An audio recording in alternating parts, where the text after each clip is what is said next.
बात बताई। बतावा। अब पता नहीं काहे हमार रतिये से करेजा धुकुर धुकुर करता हो। काहे हो? ला सुना। सुनावा। अरे कहिया ले राखी हम करेजा पे कलेश हो, कहिया ले राखी हम करेजा पे कलेश हो। जइहा ना कमाए और जइहा ना कमाए पिया छोड़ के परदेश हो।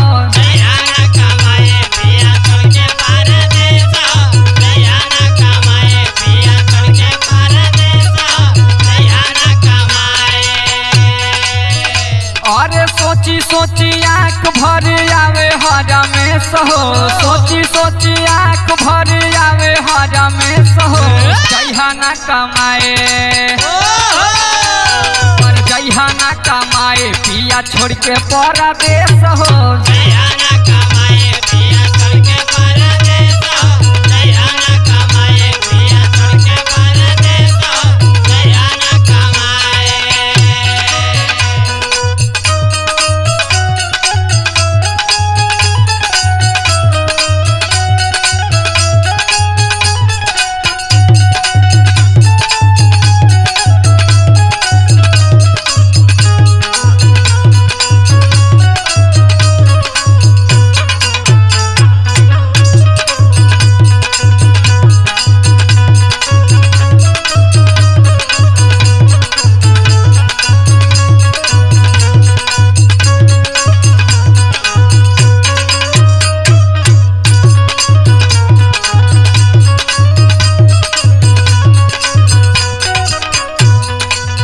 देखा हमके ना बहुत डर लगता, वहाँ पता नहीं कैसन कैसन लोग रहेला हो।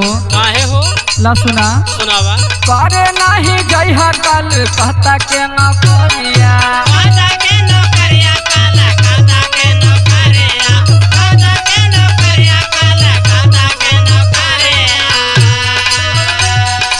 उहावा के जादू मंत्र करली छोकरिया।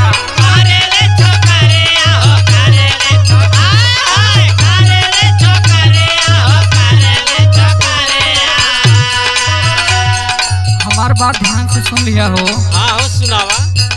हे करे नहीं जइहा कल कहता के न करिया, उहावा के जादू मंत्र करेली छोकरिया। जानीला बदल देली पूरा उता भेष हो, जानीला बदल देली पूरा उता भेष हो। जइहा ना कमाए और जइहा ना कमाए पिया छोड़ के परदेश हो।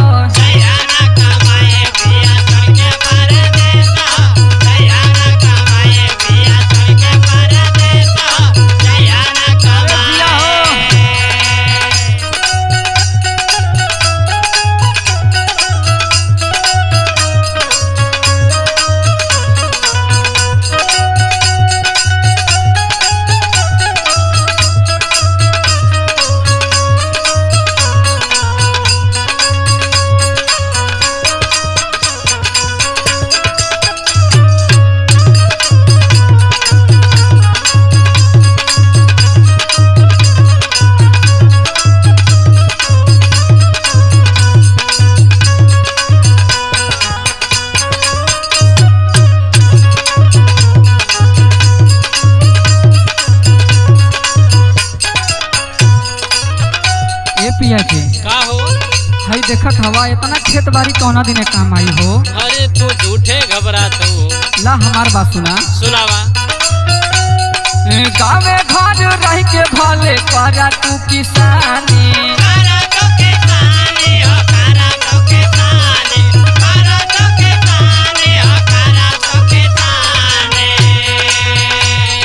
संगे संगे रह के पिया काटल जाई चानी।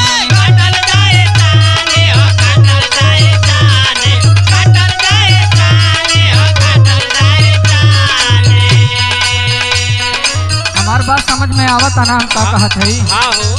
ला सुना। सुनावा। हे गावे घर रह के भले करा तू किसानी, संगे संगे रह के पिया काटल जाई चानी। चिंता फिकीर तोहर रहे हरमेश हो, चिंता कमाए जइहा ना कमाए पिया छोड़ के परदेश हो जइहा ना कमाए